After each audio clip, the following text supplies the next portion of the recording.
बिस्मिल्लाहिर्रहमानिर्रहीम। आज का हमारा टॉपिक है मिलीकन्स ऑयल ड्रॉप एक्सपेरिमेंट। मिलीकन जो है वो इसने 1909 में एक तजर्बा किया था जिसमें इसने छोटे छोटे जो है वो कतरों का इस्तेमाल करते हुए, ऑयल के छोटे छोटे कतरों का इस्तेमाल करते हुए इलेक्ट्रॉन पे चार्ज मालूम किया था। इसको कहते हैं मिलीकन्स ऑयल ड्रॉप एक्सपेरिमेंट और इसने बहुत ही ज़्यादा प्रिसाइज तरीके से ये चार्ज मालूम किया था। इससे पहले कि हम जो है वो मिलीकन्स ऑयल ड्रॉप एक्सपेरिमेंट पढ़ें, मैंने यहाँ पे आपको जो है वो एक एनिमेशन दिखानी है जिसमें मिलीकन्स ऑयल ड्रॉप एक्सपेरिमेंट कैसे होता है ये दिखाया गया है। तो सबसे पहले जो है वो इस कंटेनर को हम देख लेते हैं। मिलीकन ने क्या किया कि एक बड़ा सारा डब्बा लिया, जैसे कि यहाँ पे एक कंटेनर है बहुत बड़ा, उसके अंदर 2 इलेक्ट्रोड लगाए। इलेक्ट्रिक पोटेंशियल के टॉपिक में मैंने बताया था कि इलेक्ट्रोड का मतलब होता है कोई भी ऐसी चीज़ जिस पे चार्ज हो, कोई भी ऐसी पतरी या प्लेट जिस पे चार्ज हो। और इलेक्ट्रोड 2 तरह के होते हैं, एक पॉजिटिव इलेक्ट्रोड होता है, एक नेगेटिव इलेक्ट्रोड होता है। तो उसने एक डब्बा लिया, बॉक्स बहुत सारा लिया बड़ा, और उस बॉक्स के अंदर 2 इलेक्ट्रोड लगा दिए जिस तरह से ये लगे हुए हैं। उन इलेक्ट्रोड्स को उसने जो है वो बैटरी के साथ जोड़ दिया, यानी कि इलेक्ट्रिक पोटेंशियल अप्लाई कर दिया। साथ में उसने क्या किया, उसने यहाँ पे एक माइक्रोस्कोप भी लगाई ताकि जो कतरे गिरेंगे तेल के, ऑयल के, वो उन छोटे कतरों को देख सके। माइक्रोस्कोप में वो बहुत बड़े बड़े नज़र आएंगे, वो हरकत करते हुए भी नज़र आएँ। और साथ उसने एक यहाँ पे एटोमाइज़र लगाया। एटोमाइज़र इंग्लिश ज़ुबान का लफ्ज़ है जिसका मतलब होता है माए को फवार में तब्दील करने वाला आला, यानी कि फवारा, माए का फवारा बनाने वाला। तो इस एटोमाइज़र से तेल के बहुत छोटे छोटे कतरे जो हैं वो इस प्लेट पे गिरेंगे। इस प्लेट के यहाँ पे दरमियान में एक बहुत छोटा सा सुराख होगा और उसमें से कतरे जो हैं वो यहाँ नीचे की तरफ गिरेंगे, जैसा कि हम अभी देखेंगे। तो मिलीकन ने इस एक्सपेरिमेंट का इस्तेमाल करते हुए, कुछ मुसावातों का इस्तेमाल करते हुए, जो कि हम आगे देखेंगे, इलेक्ट्रॉन पे चार्ज मालूम किया। तो चलिए अब एनिमेशन को स्टार्ट करते हैं और देखते हैं कि ये एक्सपेरिमेंट जो है वो कैसे काम करता है। तो सबसे पहले जो है वो देखते हैं, ये यहाँ पे जो है वो एक्सपेरिमेंटल सेटअप ही दिखाया गया है अभी तक। तो ये देखिए ज़रा, यहाँ पे जो है वो एटोमाइज़र जो है मेरे पास, इस एटोमाइज़र में से ऑयल के ड्रॉप्स ऐसे निकलेंगे और उसमें से कुछ ड्रॉप्स ज़रा देखिए होल के ज़रिए नीचे जा रहे हैं। अब जब ये जो है वो इलेक्ट्रॉन्स जो है वो ये चार्जेस नीचे जाएंगे तो ज़रा देखें, यहाँ पे उसने एक जो है वो एक्सरे वाला जो है वो एक्सरे का आला लगाया जिसकी मदद से जो है वो एक्सरे थ्रो करते हैं। और एक्सरेस जब भी किसी चीज़ के ऊपर टकराती हैं तो उसके इलेक्ट्रॉन निकाल बाहर फेंकती हैं। तो मिलीकन ने यहाँ से जो है वो एक्सरे मारी इन ऑयल ड्रॉप्स के ऊपर। ये ऑयल ड्रॉप्स पहले ही इलेक्ट्रिक फील्ड के अंदर थे। जब एक्सरे उन ऑयल ड्रॉप्स पे टकराई तो उनके इलेक्ट्रॉन अलग हुए और वो इलेक्ट्रॉन दूसरे ऑयल ड्रॉप्स पे, क्योंकि ऑयल ड्रॉप चिकने होते हैं, इलेक्ट्रॉन उनके साथ जम गए। तो कुछ ऑयल ड्रॉप्स पे पॉजिटिव चार्ज आ गया और कुछ ऑयल ड्रॉप्स पे नेगेटिव चार्ज आ गया। आपको पता है कि जो पॉजिटिव चार्ज होता है वो इलेक्ट्रिक फील्ड में पॉजिटिव से नेगेटिव प्लेट की तरफ जाता है, उसके ऊपर पॉजिटिव से नेगेटिव की तरफ फोर्स लगती है, F = QE जो फोर्स होती है। लेकिन जो नेगेटिव चार्ज होता है वो नेगेटिव प्लेट से पॉजिटिव की तरफ से धक्का लगता है।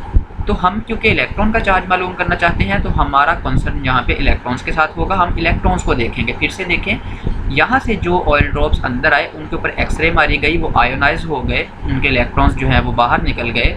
तो इलेक्ट्रॉन्स के ऊपर इलेक्ट्रिक फील्ड ऊपर की जानिब धक्का लगाएगा और जो पॉजिटिव चार्जेस हैं वो नीचे की तरफ जाएंगे। तो हमने क्योंकि इलेक्ट्रॉन्स को ही पढ़ना है तो हम यहाँ पे इलेक्ट्रॉन्स को देखेंगे। चलिए ज़रा देखते हैं।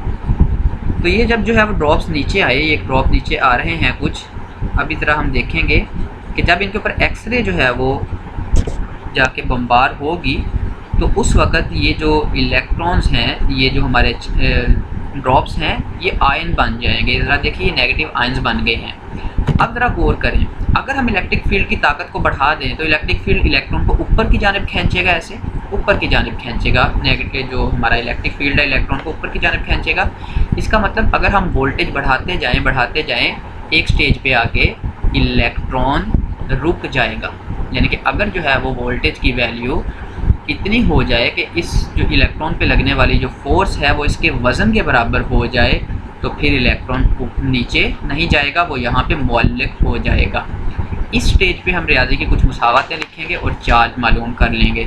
तो मुझे उम्मीद है कि अभी तक आपको जो है इस एक्सपेरिमेंट की समझ आ गई होगी। अब हम देखते हैं कि वोल्टेज बढ़ाने से चार्जेस स्लो कैसे होते हैं और रुकते कैसे हैं। ज़रा देखिए, ये वोल्टेज जैसे जैसे बढ़ रहा है चार्ज स्लो हो रहा है। ये देखिए ज़रा, चार्ज स्लो होता होता होता अगर वोल्टेज ज़्यादा बढ़ा दें तो ये ऊपर को जाना जो है वो स्टार्ट कर देगा। और अगर वो तो अब हम चलते हैं चार्ज ऑफ इलेक्ट्रॉन की इक्वेशंस के ऊपर कि चार्ज ऑफ इलेक्ट्रॉन की इक्वेशंस कैसे निकालते हैं। तो यहाँ मैंने जो है वही सेटअप जो है वो रफ बनाया है एक फिगर के अंदर। ज़रा देखिए, ये हमारा जो है वो मिलीकन ऑयल ड्रॉप एक्सपेरिमेंट का थ्योरेटिकल पार्ट स्टार्ट हो गया। पहले हमने प्रैक्टिकल देखा, प्रैक्टिकली कि ये जो है वो कैसे काम करता है। तो हमने देखा कि ये जो इलेक्ट्रॉन था, ये जो नेगेटिव चार्ज ड्रॉपलेट था हमारा, ये जो है वो हमने इस तरह इस वोल्टेज की वैल्यू सेट की कि यहाँ पे जो है वो रुक गया था।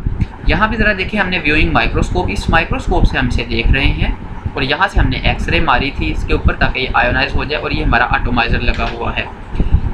तो यहाँ हमने जो है वो फोर्स बनाई है कि नेगेटिव चार्ज के ऊपर F = QE ऊपर की जानिब अमल करेगी और पॉजिटिव चार्ज के ऊपर F = QE नीचे की जानिब अमल करेगी। तो ज़रा देखते हैं, हमने जो है वो फर्स्ट ईयर की क्लास में जो है वो टर्मिनल वेलोसिटी के बारे में पढ़ा था।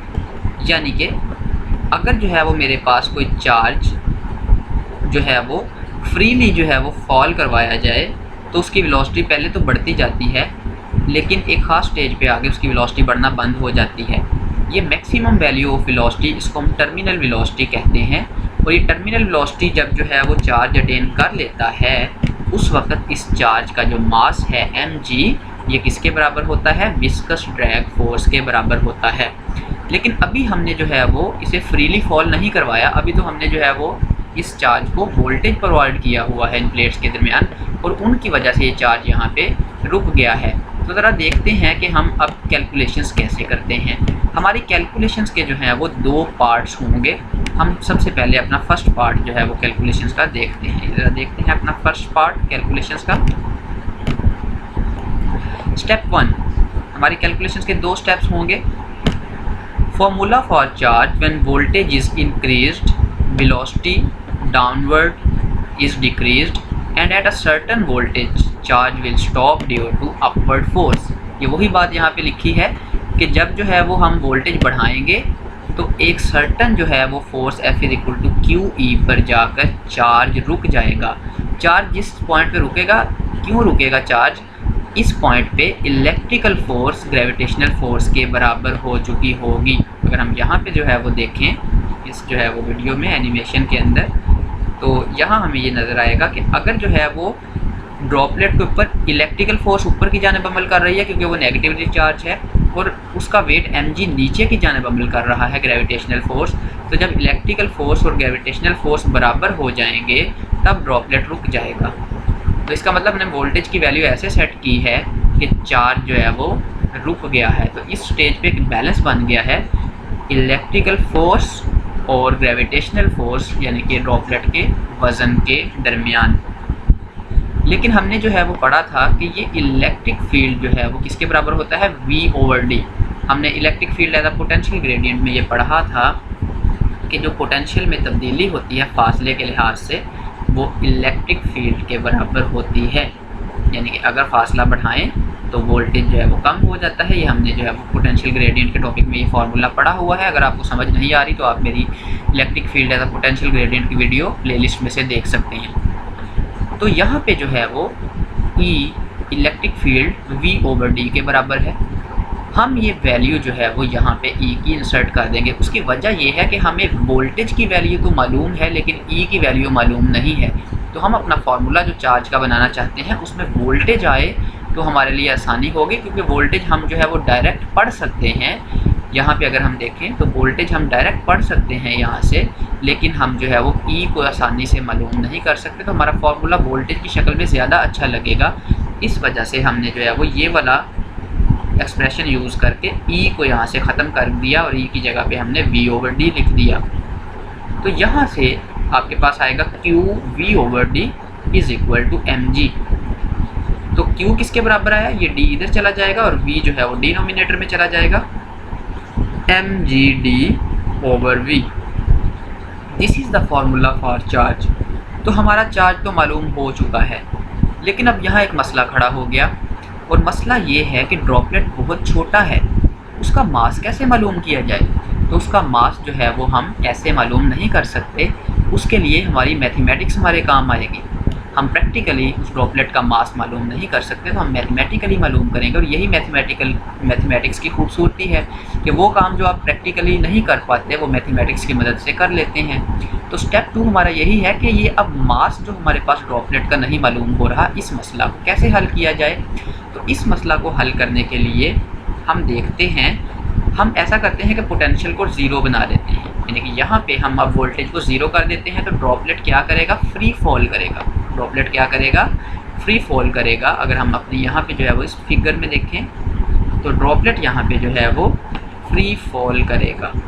ये मेरे पास, अगर मैं यहाँ पे इस पोटेंशियल को ज़ीरो कर दूँ तो अब यहाँ पे कोई ताकत नहीं रहेगी, तो फ्री फॉल करेगा ड्रॉपलेट। जब ये फ्री फॉल करेगा, यहाँ पे इस पॉइंट पे इसकी वेलोसिटी बढ़ेगी बढ़ेगी बढ़ेगी, और यहाँ आके एक ख़ास स्टेज पे आके वेलोसिटी मज़ीद बढ़ना बंद हो जाएगी, यानी कि ड्रॉपलेट टर्मिनल वेलोसिटी अटेन कर चुका है। जब ड्रॉपलेट टर्मिनल वेलोसिटी अटेन कर चुका होता है तो उस वक़्त विस्कस ड्रैग फोर्स, जो कि आपने स्टोक्स लॉ पढ़ा था, ड्रैग फोर्स जो ड्रॉपलेट को जो है वो मुज़ाहमत फेस करना पड़ती है हवा की वजह से, जिसे हम ड्रैग फोर्स कहते हैं, वो और ड्रॉपलेट का वज़न बराबर हो जाएगा। तभी तो ड्रॉपलेट की मज़ीद वेलोसिटी बढ़ना बंद हो गई है। तो इस इक्वेशन की मदद से हम ड्रॉपलेट का मास मालूम करेंगे। हम इस इक्वेशन को मज़ीद सिंप्लीफाई कर सकते हैं। हमने जो है वो पढ़ा हुआ है, हमने एक रिलेशन पढ़ा है यहाँ पे जो है वो पीछे डेंसिटी का।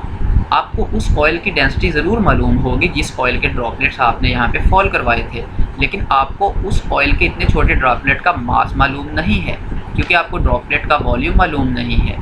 तो हम यहाँ पे जो है वो सिंप्लीफाई करते हैं अपनी इक्वेशन को, और हम इस्तेमाल करते हैं डेंसिटी के फार्मूला का, क्योंकि डेंसिटी हमें उस ऑयल की मालूम है। तो rho is equal to mass per unit volume. So we can write mass is equal to density multiplied by volume. Put this value in the equation of Stokes law. तो हम अब ये वैल्यू जो है वो स्टोक्स लॉ की इक्वेशन में पुट करेंगे, और उससे जो है हमें अपना डिज़ायर्ड रिजल्ट मिल जाएगा। तो यहाँ पे जो है वो इस इक्वेशन के अंदर ज़रा देखें, 6 pi eta R V T is equal to, यहाँ पे हमारे पास जो है वो m की जगह मैंने लिख दिया रो वी। m की जगह क्या लिख दिया, रो वी। लेकिन जो हमारे पास सफ़ेयर है उसका वॉल्यूम क्या होता है, सफ़ेयर का जो वॉल्यूम होता है, यहाँ मैंने शायद अलग से नहीं लिखा, सफ़ेयर का वॉल्यूम होता है 4/3 pi R cube, 4/3 pi R cube. तो रो इंटू वी मैंने किसकी जगह पे लिखा, मास की जगह पे, रो इंटू वी लिखा है मास की जगह पे, और ये जी वैसे ही एम जी की बजाय बन गया रो जी वी या रो वी जी। तो ये फार्मूला चेंज हो गया। अब इक्वेशन के दोनों तरफ पाई आ रहा है, तो पाई पाई से कैंसिल हो जाएगा, और यहाँ पे जो 4 है ये 6 से 2 पे कैंसिल हो जाएंगे, 2 3 ज़ा 6 एंड 2 2 ज़ा 4, और ये 3 इधर जाके मल्टीप्लाई होगा तो 9 हो जाएगा। सो 9 ईटा वी टी, और ये आर, इस आर क्यूब को आर स्क्वायर बना देगा। तो हमारे पास रिजल्ट आएगा R square is equal to 9 eta V T over 2 rho G. ये वो फार्मूला है जिससे हमें ड्रॉपलेट का रेडियस मालूम हो जाएगा। जब हमें ड्रॉपलेट का रेडियस मालूम हो जाएगा तो इसकी मदद से हम ड्रॉपलेट का मास मालूम कर लेंगे, क्योंकि मास बराबर होता है रो इंटू वी। तो ज़रा देखें, इस इतने फार्मूले में हम ये आर की वैल्यू पुट करेंगे, क्योंकि आर की वैल्यू हमें जो है वो ईटा भी पता है, विस्कोसिटी का भी पता है, ऑयल की, एयर की, सॉरी ये एयर में से मूव कर रहा है तो एयर की विस्कोसिटी इसमें पुट करेंगे, विस्कोसिटी का हमें पता है। और इसी तरह जो है हमें टर्मिनल वेलोसिटी का भी पता है। टर्मिनल वेलोसिटी का मैंने आपको नहीं बताया, अभी अब बताता हूँ कि कैसे मालूम करते हैं। टर्मिनल वेलोसिटी मालूम करने के लिए हम ऐसा करते हैं, हमारे पास माइक्रोस्कोप लगी हुई है, ज़रा देखें, और साथ में हम एक स्टॉप वॉच पकड़ लेंगे। जब ड्रॉपलेट जो है वो यहाँ से यहाँ तक गिरेगा, इन दोनों के दरमियान जो प्लेट्स के दरमियान फासला है वो d है। इन दोनों प्लेट्स के दरमियान फासला कितना है, d। जब ड्रॉपलेट फासला d कवर करेगा तो उसका टाइम हम नोट कर लेंगे। तो s is equal to V T का कुलिया लगा के हम टर्मिनल वेलोसिटी भी मालूम कर लेंगे। तो हमें सब कुछ जो है वो मालूम है इस फार्मूला में इस वजह से हम आसानी से रेडियस ऑफ द ड्रॉपलेट मालूम कर लेंगे। अगर किसी स्फीयर ड्रॉपलेट का रेडियस मालूम हो और उसकी डेंसिटी भी मालूम हो तो हम उसका मास इस फार्मूला से मालूम कर सकते हैं, रो 4/3 पाई आर क्यूब। ये जो फार्मूला है ये मास का है, और मास के साथ जब जी को मल्टीप्लाई करते हैं तो वो वज़न बन जाता है। तो हमें जो है वो आर भी मिल गया और ड्रॉपलेट का मास भी मिल गया। तो अगर हमें ड्रॉपलेट का मास मिल जाए तो हम ड्रॉपलेट के ऊपर चार्ज भी मालूम कर सकते हैं। मिलिकन ने जब एक्सपेरिमेंट का सेटअप बना लिया तो उसने एक दफ़ा जो है वो एक्सपेरिमेंट नहीं किया, उसने बहुत सारी रीडिंग्स ली और उसका नतीजा या ऑब्जर्वेशन ये था, उसने जब भी रीडिंग ली हर बार जो है वो चार्ज डिफरेंट आया। लेकिन उसने ऑब्ज़र्व किया कि अगर पहली बार चार्ज जो है वो 1.602 × 10⁻19 कूलम्ब आया है तो दूसरी बार इसी चार्ज का दुगना चार्ज आया है, तीसरी बार इसी चार्ज का इंटेग्रल मल्टीपल आया है, ये इंटीजर होते हैं। तो उसने देखा कि हर बार जो चार्ज ऑन ड्रॉपलेट आता है वो 1.602 × 10⁻19 कूलम्ब का कोई इंटेग्रल मल्टीपल आता है, इसके अलावा नहीं आता। यानी कि चार्ज की जितनी वैल्यूज़ आई वो 1.602 × 10⁻19 कूलम्ब पे तकसीम हो सकती थी। इससे उसने नतीजा निकाला कि 1.602 × 10⁻19 coulomb is the smallest charge present in this experiment. और इसी को उसने कहा क्योंकि स्मॉलेस्ट जो हमारा पार्टिकल है, स्मॉलेस्ट पार्टिकल वो इलेक्ट्रॉन होता है, तो यहाँ से जो है वो उसने ये डिड्यूस किया कि ये इलेक्ट्रॉन का चार्ज ही है जो मेरी हर रीडिंग में जो है वो आ रहा है। मैं जितनी भी कोशिश करूँ रीडिंग में से ये बाहर नहीं जा रहा। तो इस तरह इस एक्सपेरिमेंट से उसने बहुत ही प्रिसाइज तरीके से इलेक्ट्रॉन के ऊपर चार्ज मालूम करके दिखाया। आप देखें तो अगर यहाँ पे तो इस एक्सपेरिमेंट में हमने इलेक्ट्रॉन के ऊपर जो है वो चार्ज भी मालूम कर लिया और हमने जो है वो इलेक्ट्रॉन का मास भी मालूम कर लिया। अगर हम इस एक्सपेरिमेंट का इस्तेमाल करें तो हमारे पास मास भी आ सकता, हमारे पास चार्ज भी आ चुका है और हम चार्ज टू मास रेशो भी यहाँ से मालूम कर सकते हैं। तो मिलिकन का लेकिन हमारा वो टॉपिक नहीं है, हम सिर्फ़ और सिर्फ जो है वो इलेक्ट्रॉन के चार्ज की बात करेंगे। तो हमने जो है वो देखा कि किस तरह मिलिकन ने इलेक्ट्रॉन पे चार्ज मालूम किया। तो थोड़ा सा जो है वो एक बार फिर से इसकी कैलकुलेशंस को जो है वो रिवाइज़ कर लेते हैं। मिलिकन्स ऑयल ड्रॉप एक्सपेरिमेंट की कैलकुलेशन में दो मेन पार्ट्स हैं। पहला पार्ट ये है कि आप वोल्टेज को इतना बढ़ाएं कि चार्ज जो है वो फ्लो करना बंद कर दे, चार्ज जो है वो डाउनवर्ड मूव करना बंद कर दे। और ये मैंने आपको पहले ही बताया था कि इलेक्ट्रिक फील्ड में नेगेटिव चार्ज के ऊपर जो फोर्स लगती है वो नेगेटिव टू पॉजिटिव लगती है, और पॉजिटिव चार्ज के ऊपर जो फोर्स लगती है वो पॉजिटिव टू नेगेटिव लगती है। तो अगर वोल्टेज आप बढ़ाएंगे तो इससे फोर्स जो है वो अपवर्ड लगेगी। अगर आप upward force F = QE mg के बराबर सेट कर लें, जो कि इस नॉब को घुमाने से सेट हो जाएगी, आप माइक्रोस्कोप से ऐसे देख भी रहे होते हैं, तो फिर जो है उस स्टेज के ऊपर जो है वो F यानी कि QE mg के बराबर होगा। क्योंकि इन दोनों जो है प्लेट्स के दरमियान सेपरेशन D है, तो E को आप V/D पुट करें तो वोल्टेज की शक्ल में चार्ज का रिलेशन हमारे पास आ जाएगा। अगर हम यहाँ देखें वोल्टेज की शक्ल में चार्ज का रिलेशन हमारे पास आ गया।